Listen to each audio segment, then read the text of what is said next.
Por tanto, también vosotros estad preparados, porque el Hijo del Hombre vendrá a la hora que no pensáis. Muy bien.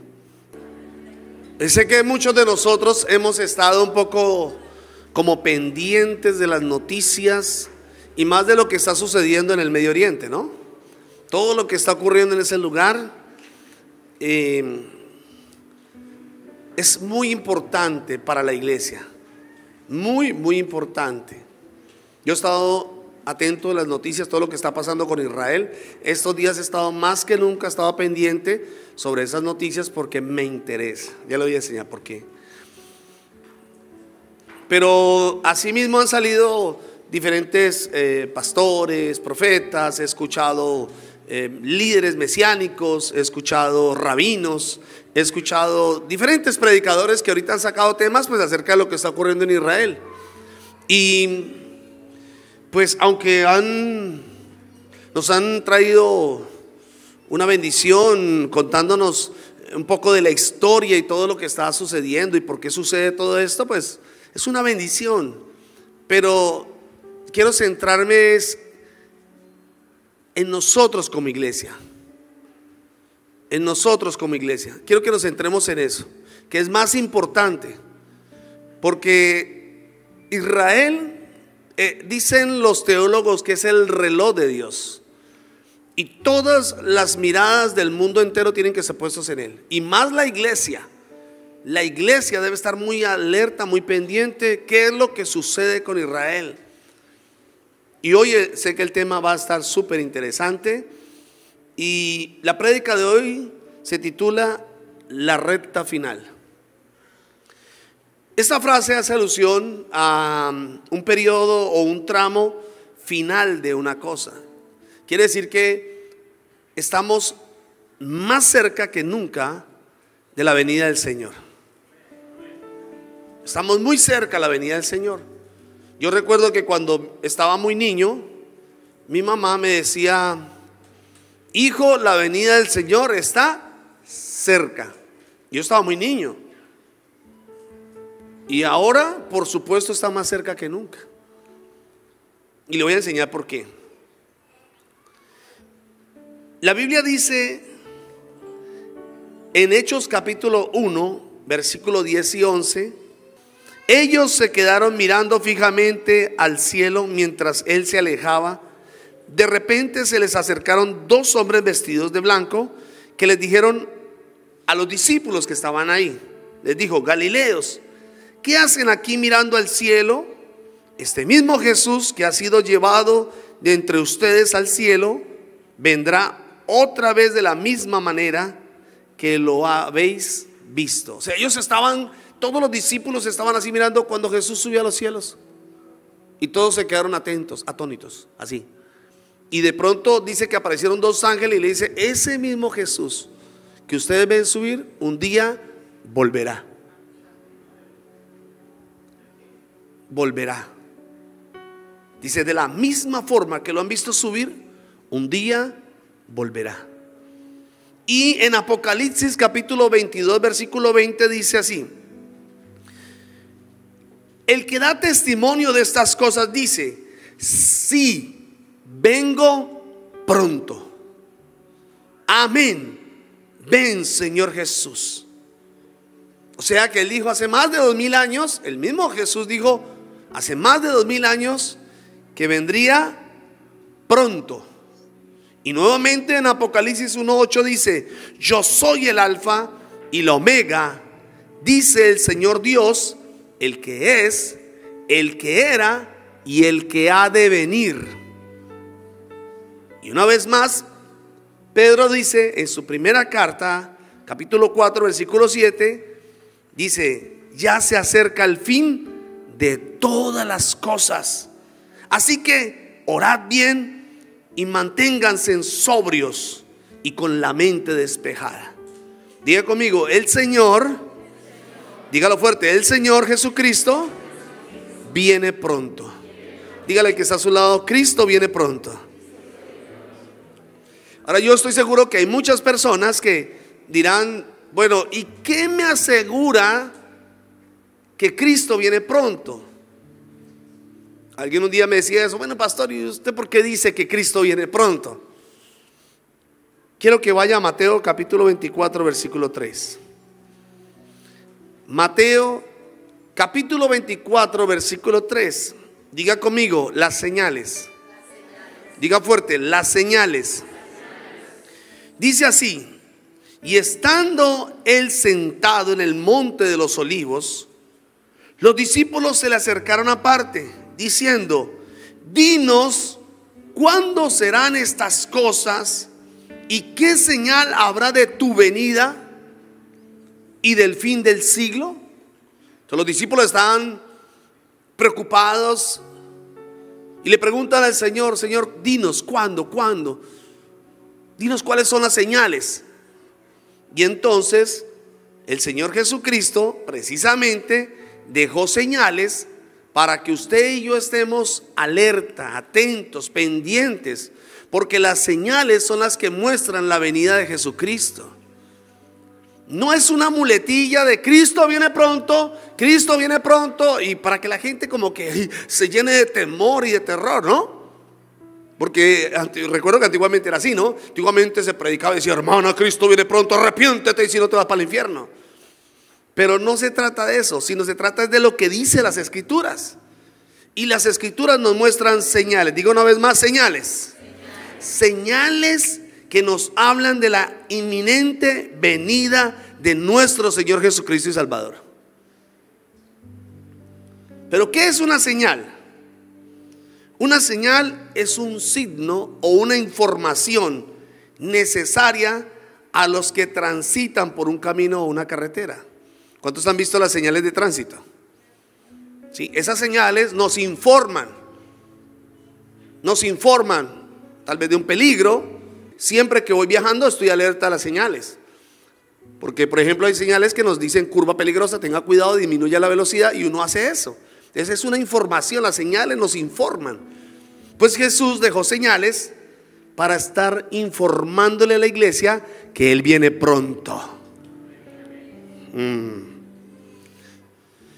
Hay una larga lista de cosas que han estado sucediendo en los últimos 10 años.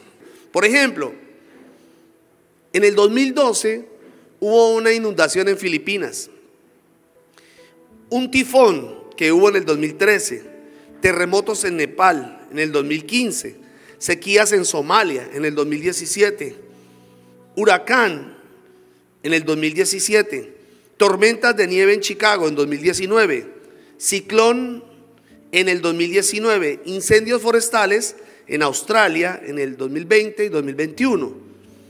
¿Qué me dice de las guerras? Irak, Siria, Sudán del Sur, Somalia, Afganistán, Ucrania, Rusia y, como siempre, todos los países árabes en contra de Israel. Pero además de esto, la inmoralidad que ha crecido de una forma sin precedentes. Todas estas son señales para la iglesia, señales antes de que Cristo venga por la iglesia. Todo eso que le estoy diciendo, cada vez que usted vea un acontecimiento de estos como Jesús lo profetizó, nos está diciendo: hey, vengo pronto.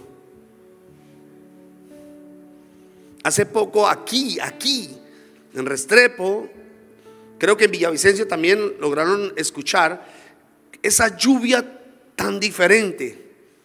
Era una lluvia diferente, una lluvia torrencial muy fuerte, con rayos que cayeron, impresionante. Yo los llegué a sentir muy cerca. Con mi esposa y mis niños, ellos corrieron a la cama y se arroncharon al lado mío. Y papá, sentimos eso muy cerca. Y aunque usted no lo crea, esas también son señales de Dios. Y puede sentir la voz de Dios diciendo: vengo pronto. ¿La iglesia está lista para esto? ¿Tú estás listo para esto? ¿Estás lista para esto? Porque puede ser hoy mismo la venida del Señor, o puede ser mañana, o esta semana, pero tenemos que estar preparados. Quiero leerles nuevamente Mateo capítulo 24, versículo 3.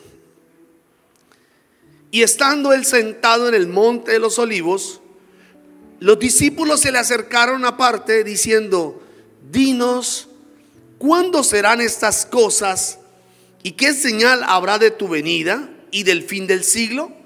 Respondiendo Jesús dijo, escuche, Jesús le empieza a hablar de las señales: mirad que nadie os engañe,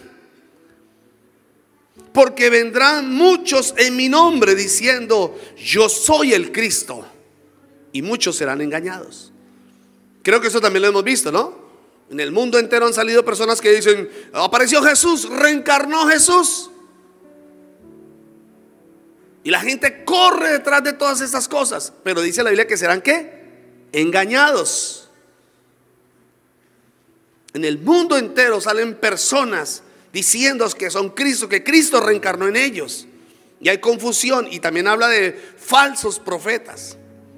Hoy en día a la gente le encanta correr a este tipo de espectáculos, a que le digan qué va a suceder esta semana, qué va a pasar mañana, que me digan qué me va a pasar en mi matrimonio, que me digan cómo se porta mi esposo, que me digan cosas como la palabra dice claramente que muchos correrán a esas fábulas. Y eso es lo que se está hablando hoy en día. Y mucha gente, la Biblia dice que serán engañados. En los versículos 36 y 39 dice: pero el día y la hora nadie sabe, ni los ángeles de los cielos, sino solo mi Padre. Mas como en los días de Noé, así será la venida del Hijo del Hombre. ¿Sabe? Como en los días de Noé, ¿recuerdan? Cuando va usted a Génesis capítulo 6, dice la escritura que había perversidad en ese tiempo como ahora mismo. Los jóvenes fornicaban, había relación entre hombres y entre mujeres. Había un desorden sexual. Y por eso Dios decidió acabar con la humanidad a través del diluvio. Estamos viviendo los mismos tiempos. Estamos en esos tiempos. Y yo le hago una pregunta: ¿está preparado? ¿Está listo para irse con el Señor? ¿O para quedarse en el mundo? Muchos jamás esperaron el diluvio. Jamás esperaban eso. Porque cuando Noé les dice: viene un diluvio, ellos decían: no, eso es puro cuento, eso es fanatismo, no creo. Pero dice que los tomó de repente y murieron, perecieron. Mire lo que sigue diciendo la escritura: porque como en los días de Noé, antes del diluvio, estaban comiendo, bebiéndose, casándose y dando en casamiento, hasta el día en que Noé entró en el arca, y no entendieron hasta que vino el diluvio y se los llevó a todos. Así será también la venida del Hijo del Hombre. Note lo que el Señor está diciendo en su palabra. Entonces, ¿cuál debería ser la postura de un hijo de Dios? ¿Qué debe hacer un hijo de Dios en estos tiempos, sabiendo que Cristo viene pronto? En los versículos que leíamos, Jesús nos enseña una gran verdad. En medio de todo lo que vemos, debemos vivir bien el momento presente. Debemos de vivir para Dios. Esos son tiempos de vivir para el Señor. La Biblia dice que Cristo volverá, y créame que volverá. Él va a volver. Pero la Biblia dice también por quiénes va a volver o por quién va a volver. Él no va a volver por todos. La Biblia dice que Él viene por una iglesia sin mancha y sin arruga. Quiere decir que Él no va a venir por todos. Hay personas que viven en pecado y no quieren abandonar el pecado, y no están dispuestos a abandonar el pecado. Pero la Biblia claramente hace una comparación y dice: como en los días de Noé, esos, dice, no entendieron, se quedaron y se perdieron todos. Lo que el Señor nos está hablando en esta noche es que usted debe vivir para Dios. Para eso fuimos escogidos. Para eso el Señor nos limpió, nos salvó. Yo estoy tan agradecido con el Señor porque Dios me salvó. Y como les decía una vez, mi temor no es irme al infierno. No. Yo no dejé de pecar porque hoy me voy a ir al infierno. No. Yo entendí lo que el Señor hizo por mí. Entendí lo que el Señor hizo. El Señor me dio vida cuando yo estaba muerto en delitos y pecados. El Señor me salvó, me rescató. Y la paz que nada en el mundo, ni nadie en el mundo me pudo dar, solo Jesús me la dio. Y vivo tan agradecido con el Señor que yo vivo para Dios. Y las señales, cada vez que veo una señal, cada vez que veo algo que sucede en el mundo, yo digo: Señor, pronto volverás por mí. Y me preparo, porque eso se trata. Vivimos a diario preparándonos para esa venida, como si el Señor viniera hoy mismo, y mañana como si el Señor viniera mañana. Y así vivimos para el Señor. ¿Cuántos viven para el Señor? Pero hay cosas que absorben a los hijos de Dios. El mundo es como una inmensa esponja que trata de absorberte para alejarte de Dios. Hay muchas personas ocupadas. Yo me imagino que cuando el Señor, o más bien Noé, empieza a publicar, porque dice la escritura que Noé predicó por 100 años. 100 años predicó. Entonces me imagino que en esos 100 años Noé iba a la familia, a los amigos, a los conocidos, a la gente, y les decía: viene un diluvio, arrepiéntanse, es tiempo de arrepentimiento, es tiempo de cambiar estos hábitos, es tiempo de dejar el pecado, es tiempo de abandonar el pecado. Por 100 años duró Noé haciéndolo. Y la gente tal vez lo tomó por loco, por chiflada. Y tal vez muchos se burlaron de él. Pero Noé y su familia vivió para Dios. Ellos tenían por señal que iba a venir un diluvio. Ellos tenían por señal que iba a llover un día y que iba a arrasar con todo. Y empezaron él y su familia a vivir para Dios. Aunque ya vivían para el Señor, empezaron tal vez a vivir mucho más para el Señor y anhelar ese momento. Eso es lo que debemos hacer usted y yo. Pero yo me imagino que mientras Noé le predicaba a la gente, tal vez la gente decía: no, yo estoy muy ocupado ahorita, tengo bastante trabajo. La verdad, ahorita estoy tan absorbido por el trabajo que no me queda tiempo ni ir para la iglesia. Tengo tanto trabajo que no me queda tiempo para orar, para leer la Biblia. Escasamente llego a la casa, descanso un poquito y ya. Porque eso hace el mundo te absorbe. El mundo te quiere absorber todo el tiempo, aún el tiempo que es del Señor. Eso es el mundo. Y mientras te absorbe, te vas alejando de Dios. Porque ya no vas a orar, ya no oras como antes, ya no lees la Biblia como antes, ya no haces lo que hacías antes. ¿Recuerdas cuando conociste al Señor? ¿Cuántos recuerdan cuando conocieron al Señor? ¿Recuerdas cómo llegaste al camino del Señor?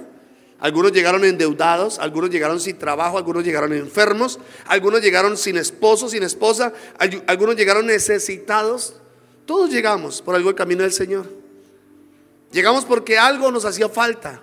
Y cuando el Señor vino y suplió eso, te casaste, conseguiste un buen empleo, Dios te permitió prosperar, el Señor te permitió tener paz, gozo, bueno, tantas cosas que el Señor hace, que es tan maravilloso nuestro Dios. Pero ahora todas esas cosas te están absorbiendo. Te dejaste absorber por eso. No, pastor, es que no me queda tiempo. Ya no me queda tiempo, pastor. Pues déjeme decirle algo. Si no sacas tiempo para Dios, si no empiezas a cambiar tu estilo de vida, te vas a quedar. Te vas a quedar. Y así como en los días de Noé, que muchos estaban trabajando y más preocupados en otras cosas, que se quedaron, así hay muchas personas que se van a quedar en el mundo. Y van a lamentar y van a gritar el día que el Señor venga por la iglesia y levante a la iglesia, van a lamentar, van a gritar, van a rasgar sus ropas porque saben lo que viene para el mundo. No puedes excusarte. No te puedes excusar diciendo: es que tengo mucho trabajo, pastor, es que usted no entiende. No, yo entiendo, pero no me he dejado absorber de las cosas del mundo. Para mí la prioridad es Dios. Él es mi prioridad, Él es mi tiempo y Él es el primer lugar en mi vida. Así que lo que estamos viendo ahora mismo y viendo un poco hacia Israel, yo digo: Señor, estás pronto por venir. Estás pronto por venir. Esas son señales. Dice la Biblia: muchos son los llamados y pocos los escogidos, porque los muchos se han dejado absorber. Los muchos se dejan absorber, y cuando Cristo venga serán pocos los que nos iremos con Él. Y me incluyo, porque me he preocupado por eso. No he permitido ni siquiera que el ministerio absorba mi relación con Dios. Nada, absolutamente nada puede absorber mi relación por el Señor. Él es el número uno en mi vida. Él es el más importante. Por eso Jesús enseñó algo: velad, velad y orad. Y esta invitación que hace Jesús es para mantener nuestros ojos abiertos y reconocer los signos de su venida, las señales de su venida. ¿Cuántos están listos para la venida del Señor? En el libro de Éxodo, quiero hacerles una comparación. En el libro de Éxodo, recuerdan que la última plaga era la muerte de los primogénitos. Y el Señor le dice a ellos que iba a venir una plaga que iba a ser tremenda, y esa sería una señal. ¿Y qué debía, de la salida de ellos? ¿Y qué debían hacer ellos? Ellos debían estar con ropas listos para salir. Bordón listo, ropas listas, comer el cordero apresurado, y tan pronto ocurriera esa señal, iban a salir corriendo, tenían que salir. Pues las señales que estamos viendo ahora mismo en el mundo nos están diciendo: estén listos, estén preparados. ¿Están listos? Porque vengo pronto. ¿Tus vestiduras están listas para salir? ¿Para irte conmigo? ¿O te piensas quedar en el mundo? ¿Te estás preparando para vivir eternamente sin Cristo? ¿O te estás preparando para vivir eternamente con Cristo? Pero es sumamente importante lo que está ocurriendo, que es más que historia. Hay algo espiritual acá. Hay un acontecimiento espiritual que no lo narran los historiadores, que no lo dicen los historiadores, que no lo van a contar los teólogos. Y es la venida de Jesús. Y pueden contar toda la historia. Yo se la puedo contar aquí si quiere, toda la historia.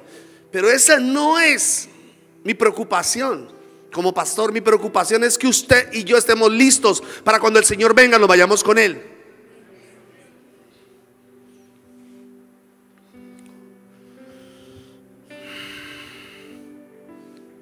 El problema es que Cristo va a venir, y hay personas que ni siquiera se van a dar cuenta de su venida. Ni siquiera se darán cuenta de eso.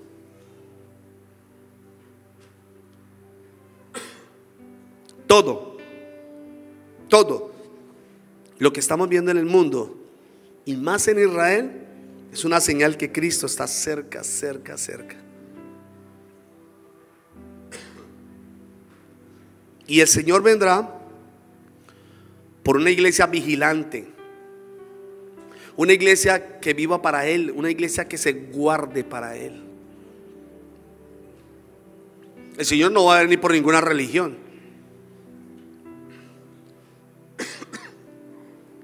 El Señor no va a venir por ninguna religión. Algunos dicen yo soy católico, el otro dice yo soy cristiano, el otro dice yo soy pentecostal, el otro dice yo soy de lo que sea. Pero el Señor no va a venir por ninguna religión. La Biblia dice que Él va a venir por una iglesia sin mancha y sin arruga. Y la iglesia son todos aquellos que hemos sido lavados por la sangre de Cristo. La iglesia no es una estructura, eso es un auditorio. Esto es un auditorio. Y hay varios auditorios, hay muchos auditorios. Pero el Señor no va a venir por ningún auditorio. El Señor va a venir es por nosotros. Nosotros somos la iglesia que fuimos comprados por la sangre del Cordero. Somos la iglesia porque el Señor nos redimió, nos limpió. Y Él dijo: las puertas del infierno no prevalecerán contra la iglesia, o sea, contra nosotros. Somos la iglesia del Señor. Pero Él viene por una iglesia vigilante. Cuando leí el pasaje de las 10 vírgenes, noté algo que me asombró mucho. Ya lo había leído, pero no lo había estudiado tan profundo. Y la Biblia dice, Jesús habla sobre la parábola de las 10 vírgenes. Y dice que 5 eran sensatas o prudentes y 5 eran insensatas o imprudentes. Y estas 10 vírgenes dice que esperaban ¿a quién? Al esposo, o sea, a Cristo. Hablando de la iglesia. Y entonces dice la escritura que estas 5 tenían suficiente aceite, no solo en sus lámparas, sino que tenían aceite repuesto. O sea, tenían abundancia de aceite. Y usted tiene que tener abundancia de aceite. Usted tiene que ser una persona avivada por el Espíritu Santo, por el fuego de Dios, por la palabra, ayunando, orando, intercediendo, metiéndose en el fuego de Dios. Esa es una persona llena de aceite. Pero habían 5 insensatas y esas solamente traían el aceite que tenían en la lámpara. Y lo que me sorprendió fue que todas cabecearon y durmieron. O sea que todas se durmieron. El pasaje dice ahí, y todas cabecearon porque se demoró el esposo. Bueno, tal vez sucede lo que nos ha pasado por muchos años, que nos dicen: Cristo viene pronto, Cristo viene pronto. Y uno dice: ay, el Señor todavía se demora en venir. Echémonos un sueñito, dejemos de orar, no ayunemos igual. Y uno empieza ¿a qué? A aflojar en la vida espiritual. Deja uno de preocuparse en la vida espiritual, porque como el Señor tarda, eso es lo que uno piensa. Y eso es lo que ellas pensaron. El novio tarda, no importa, descansemos. Y todas cabecearon. Pero cuando se oyó una voz que decía: llegó el novio, llegó el novio, Cristo viene pronto, Cristo está por venir, Cristo está cerca, está a las puertas, Cristo está a punto de venir por la iglesia. Y entonces todas se despiertan. Pues las que tenían suficiente aceite no se preocuparon. No, un problema. Yo estoy segura porque he estado orando, he estado ayunando, he estado viviendo para Dios. Amo a Dios, lo busco con pasión. Estoy listo. Señor, ven. Ven, Señor. Pero las otras se preocuparon. No, nosotros tenemos solamente este poquito de aceite, no tenemos más. Danos aceite. Y, no, mamita, ore. Ore por mí, ayune por mí. Ay, por favor. No. Usted tiene que mantener su vida avivada. Usted no puede depender de otros. Aló. Su vida espiritual no depende de otros. Usted tiene que buscar de Dios. Usted debe orar, debe meterse con el Señor. ¿Cuántos me están entendiendo? Y ella le dice: no, vayan y busquen aceite. Y se van y buscan aceite. Pero dice la Biblia que mientras ellas iban a buscar aceite, ¿qué pasó? Se cerró la puerta y llegó el esposo, como el arca. Déjanos entrar porque vino el diluvio, déjanos entrar. Y la puerta se cerró. Y le voy a decir algo: la puerta no la cerró Noé. Dios no le permitió a Noé cerrar la puerta. Porque si Dios le permite a Noé abrir la puerta, la gente se entra y acaban con todo y vuelve otra vez el mismo pecado. Por eso la Biblia dice que Dios mismo cerró la puerta, y cuando Dios la cerró ya nadie más la pudo abrir. Y aquí el novio se cierra la puerta y nadie podía entrar. Se quedaron por fuera. ¿Cuántos están entendiendo esto? Y entonces llegan ellas y no, ya no podían entrar.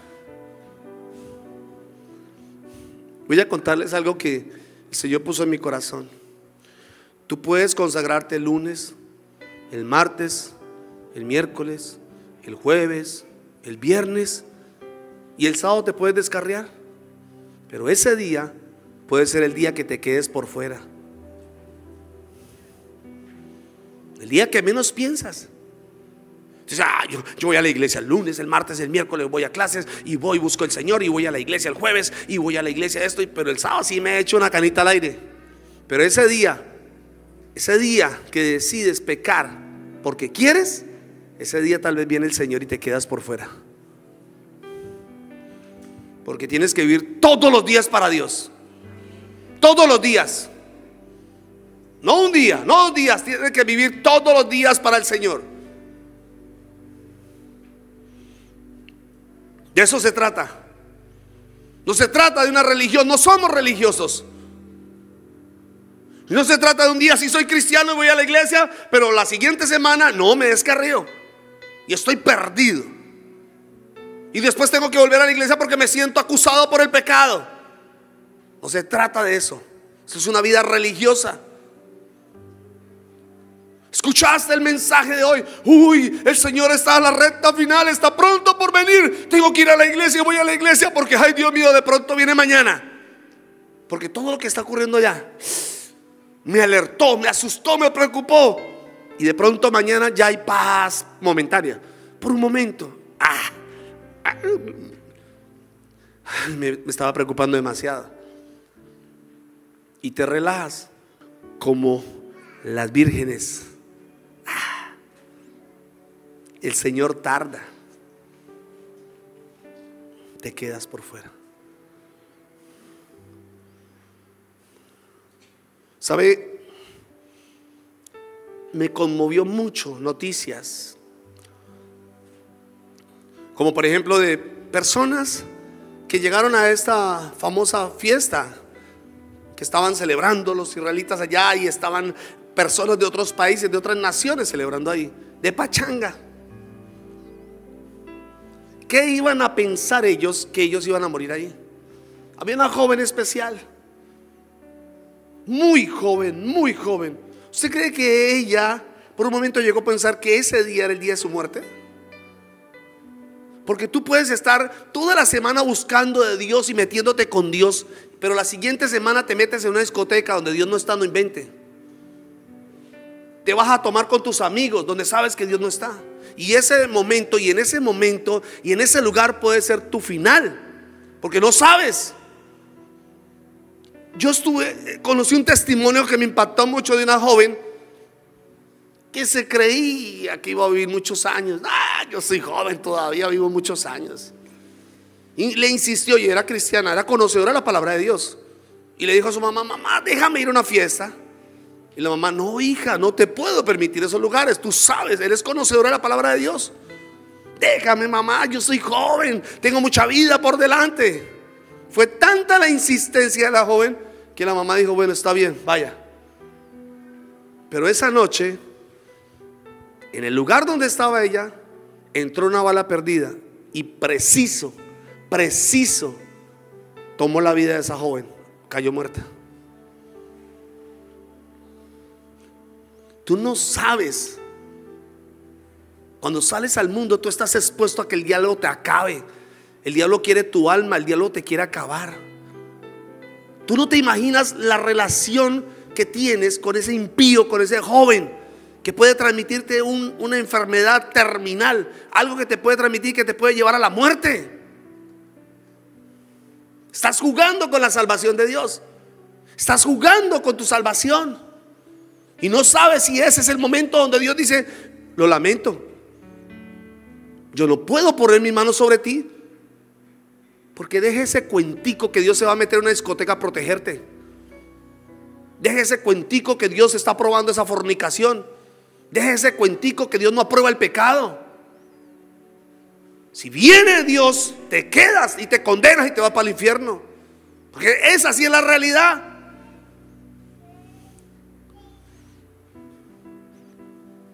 Como en los días de Noé.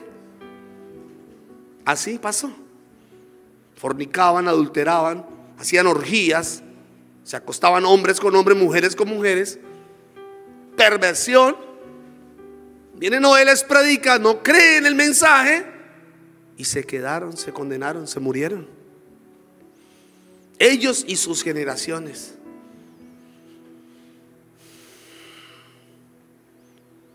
Esta palabra tiene que hablar a tu espíritu, tiene que sacudir tu espíritu. Porque en verdad tienes que vivir para Dios. Deje de estarse afanando y preocupando por las cosas del mundo. Deje de estarse afanando por aquellas cosas que te están absorbiendo y que te están sacando del propósito de Dios. Deje de buscar fama, dinero y cosas que perecen. Recuerdo que alguien una vez me contó un testimonio de una persona que dijo: yo necesito ir al país de las oportunidades, necesito ir al país de las oportunidades, aquí no consigo nada. Vendió su casa, vendió todo lo que tenía y se fue a ese país. Y allí, conduciendo un vehículo, un transporte, transportaba personas, lo asesinaron, murió ahí. Ahí estuvo su oportunidad. Ahí le quedó su país de oportunidades. Tú no te imaginas de qué cosas el Señor te está guardando. Tú no alcanzas a imaginarte de qué cosas Dios te está cuidando. No te salgas del abrigo del Altísimo. Mira todo lo que está sucediendo en el mundo, todo lo que está pasando, el desespero de la gente por irse a un país o a otro país a buscar supuestamente oportunidades, y tienen que pasar por lugares peligrosos donde mucha gente ha muerto.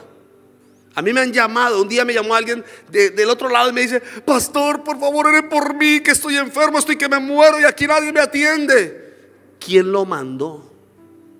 Ahora sí quiere que ore por usted. Porque así somos. Y cuando uno mira esos documentales de gente que ha atravesado eso, que es terrible, han muerto niños, han muerto mujeres, han muerto ancianos, de todo han muerto, queriendo buscar una oportunidad. Escúcheme, la bendición está donde Dios está.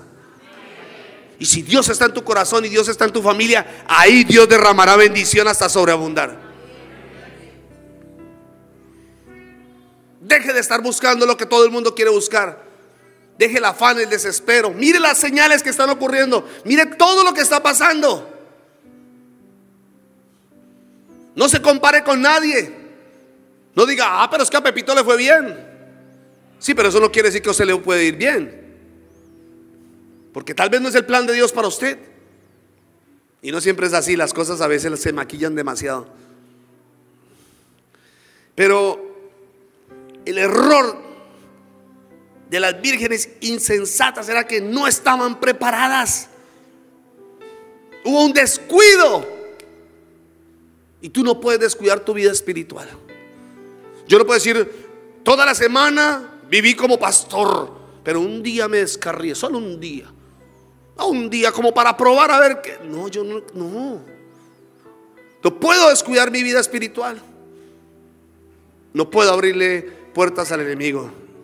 Y vuelvo y le repito, más cuando estoy viendo las señales, digo: Señor, tremendo. En Mateo 24:36 dice: pero el día y la hora nadie sabe, ni aun los ángeles de los cielos, sino solo mi Padre. O sea, nadie puede decir: el Señor va a venir en el año 2024 a las 3 de la tarde, el 15 de febrero, y todos preparados para que... No, eso no es así. Y quien lo diga es un hereje, porque nadie lo sabe. Dice que ni siquiera los ángeles. Nadie lo sabe. Pero ¿a qué voy con esto? que las señales sí nos están advirtiendo. Las señales nos advierten de la venida del Señor. Aunque usted no sepa el día y no vamos a saber el día y la hora, las señales sí me están diciendo que viene pronto. ¿Qué tenemos que hacer? Estar preparados. Estar preparados, estar listos. ¿Usted se acuesta lista? ¿O es de las mujeres que pelea en la casa, discute con su esposo y se acuesta enojada? ¿Qué tal que un día en esa discusión se queden los dos?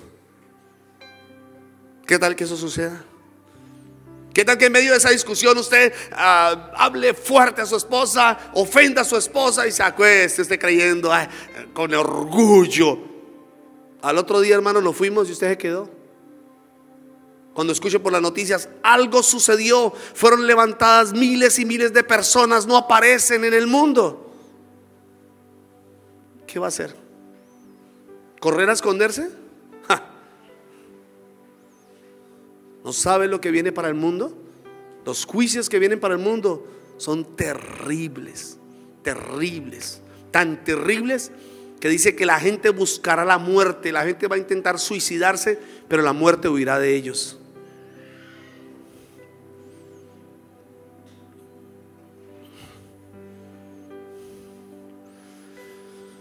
La venida del Señor es inminente.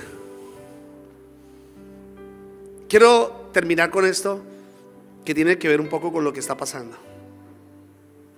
Déjenme hablarle de una señal. Le voy a dar una señal bíblica, una señal que si usted la ve ocurrir, si usted la ve en las noticias, que eso va a suceder en las noticias, tiene que aparecer, ese día, hermano, usted tiene que estar más consagrado que nunca. Esa puede ser la recta final. Uno de los grandes errores de Abraham fue haberle hecho caso a su esposa cuando le dijo: dame hijos, quiero hijo. Y entonces trajo a su sierva, la esclava Agar, una egipcia, y le dijo: acuéstate con ella y dame un hijo. Y el viejito le pareció bien la idea. Se acuesta con la egipcia y nace Ismael, el primogénito de Abraham.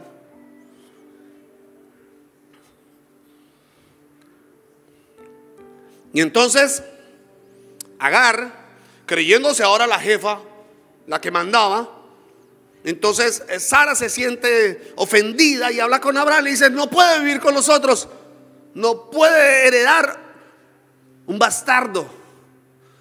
Y entonces echa a Agar y a su hijo, y Abraham por supuesto lo hace por obedecer a su esposa.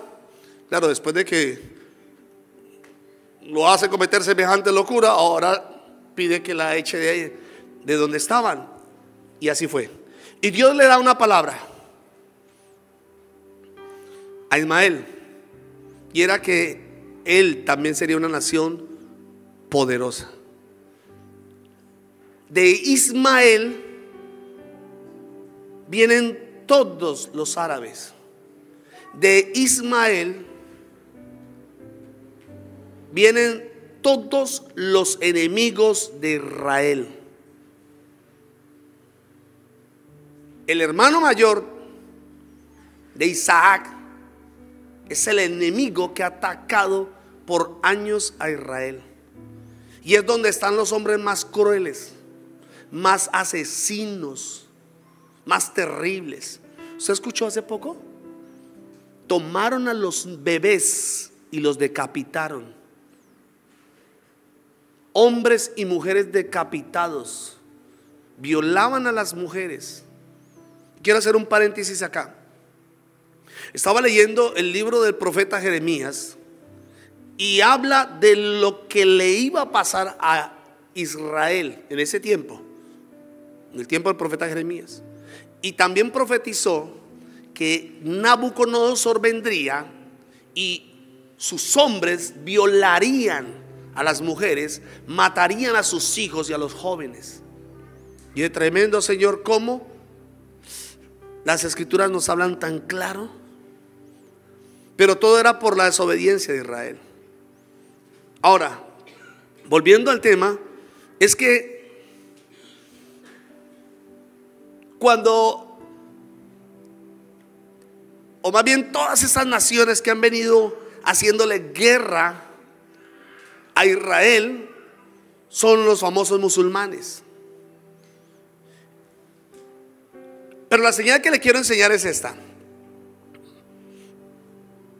Según la escritura, dice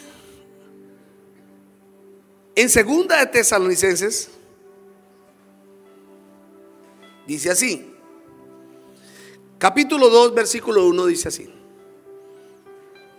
pero con respecto a la venida de nuestro Señor Jesucristo y nuestra reunión con Él, os rogamos, hermanos, que no os dejéis mover fácilmente de vuestro modo de pensar, ni os conturbéis, ni por espíritu, ni por palabra, ni por carta, como si fuera nuestra, en el sentido de que el día del Señor está cerca.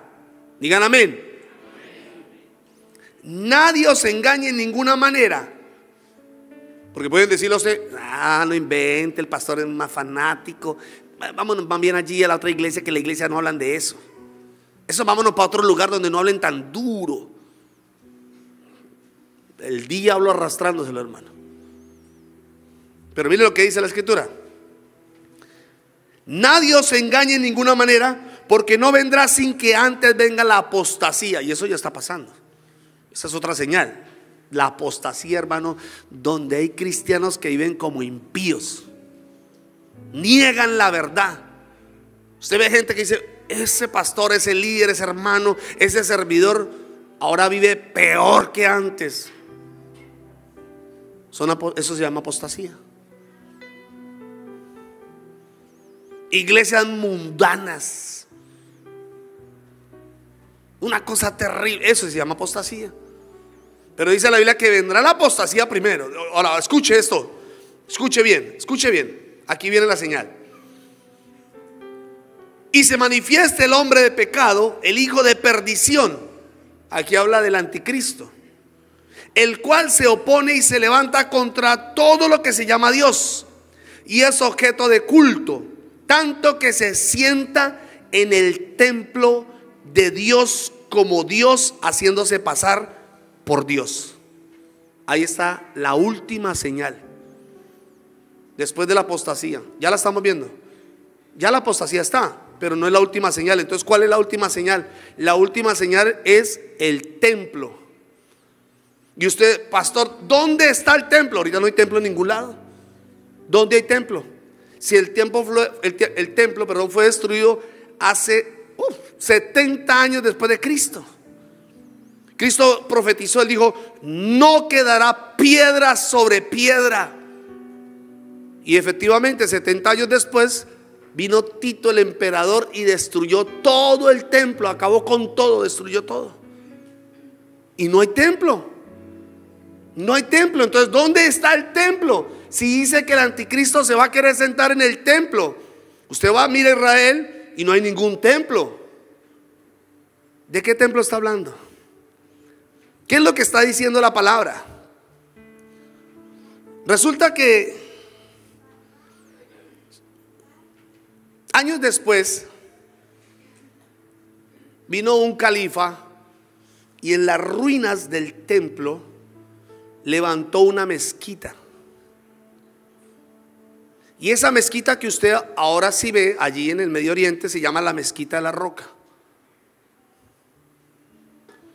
Y esa mezquita es el punto religioso de los musulmanes. Es el eje principal de un sistema religioso y político. Por ese pedacito es que están peleando. Esa es la guerra, esa es la batalla por ese lugar. ¿Por qué? En esa mezquita se encuentra la roca. Esa roca para los musulmanes es la primera piedra creada por Dios. Ellos dicen que ahí empezó la creación de Dios. Por eso para ellos es tan sagrado. Pero además de eso, los musulmanes dicen que en esa roca fue donde Abraham intentó sacrificar a Ismael. Escuchen bien, a Ismael, porque Ismael era el primogénito, pero la escritura dice claramente que Abraham iba a sacrificar era a Isaac. ¿Me están entendiendo? Entonces para ellos ese lugar es sagrado, porque dicen, para ellos Ismael es el padre de ellos, el hijo de Abraham, y lo consideran como algo sagradísimo. Pero además en ese lugar dicen ellos que fue donde Mahoma recibió la revelación del Corán, y que ahí fue donde fue levantado por el arcángel Gabriel a los cielos. Entonces por eso es que ese lugar es sagrado, muy sagrado para ellos. Pero Israel debe recuperar ese territorio porque les pertenece a ellos por promesa. Los ismaelitas o los musulmanes, ellos reclaman ese lugar por primogenitura. Por eso esa guerra. Y dicen, ese lugar nos pertenece por primogenitura. Pero los judíos dicen, eso nos pertenece a nosotros por promesa de Dios. Y entonces está esa disputa por ese lugar. Esa es la batalla campal por ese lugar. Entonces, ¿cuál es la señal? La señal es, vaya ahorita al plano, vaya ahorita a Google Maps y diga Mezquita de la Roca, y usted la va a ver. Es un diseño arquitectónico, es una belleza. Pero un día va a tener que ser destruida. Va a tener que ser destruida. Y cuando usted escuche por las noticias, volaron la Mezquita de la Roca, mire hermano, más le vale que se arrepienta. Porque lo seguido a eso es que se levanta de ahí el tercer templo. Ahí se tiene que levantar el tercer templo. Y cuando se levanta el tercer templo, es donde dice la escritura, dice así: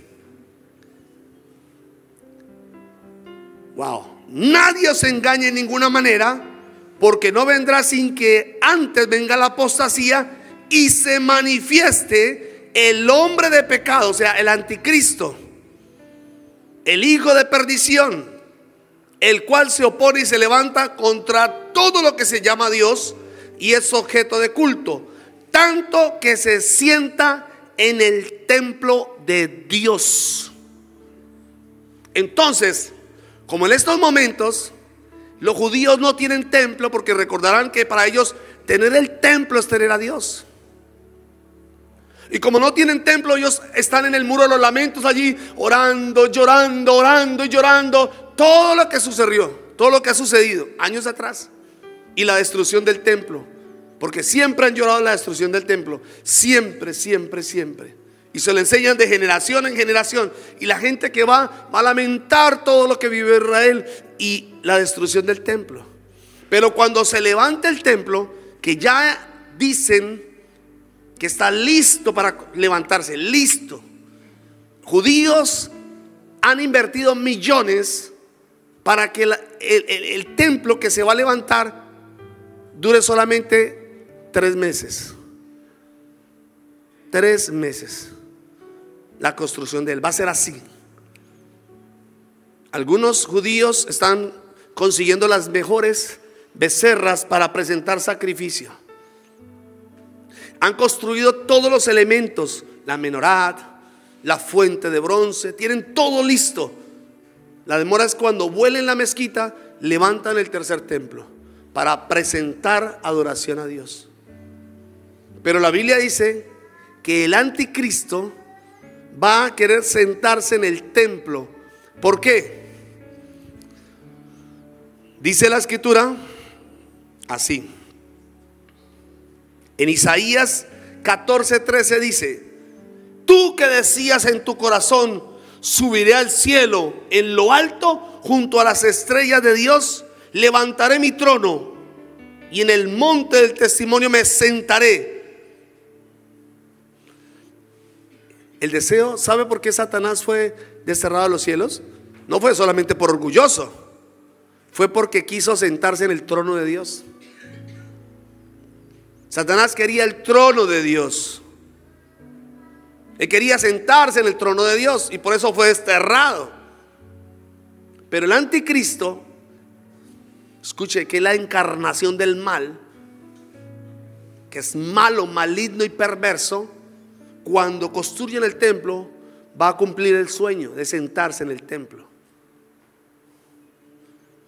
Y Dios se lo va a permitir. Pero la Biblia también dice que Dios lo va a destruir. La señal es esa. Entonces, mi consejo es el siguiente: esté atento, mire Israel, escuche.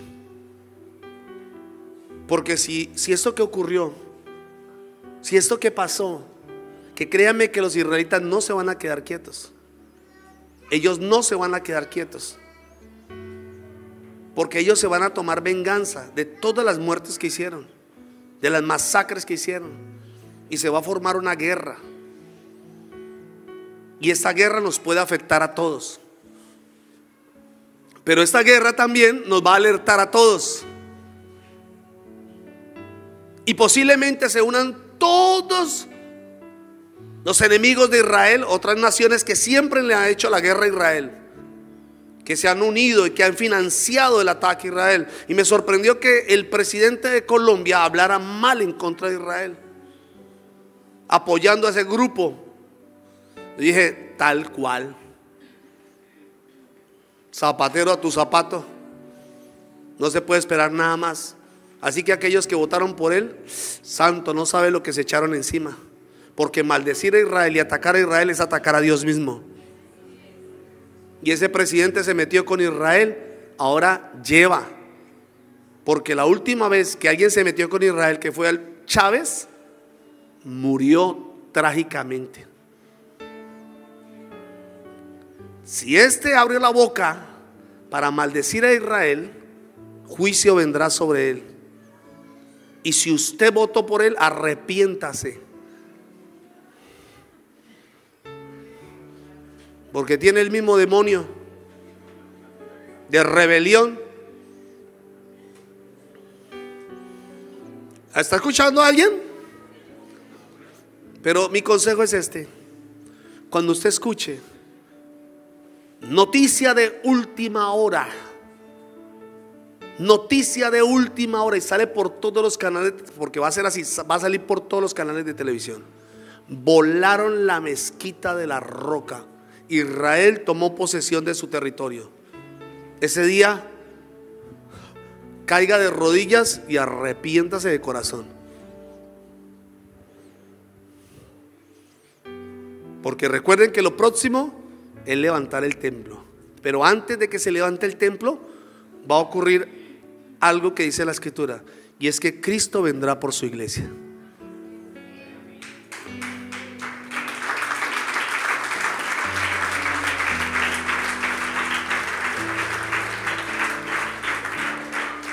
Por supuesto, yo no estoy esperando a que eso suceda.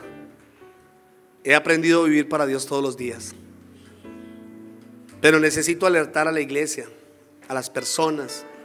Y cada vez que sucede algo así, un terremoto, cada vez que hay un falso profeta, cada vez que ocurre una de las señales que Dios dijo, yo le digo a mi familia: familia, preparados, preparados, porque el Señor viene pronto.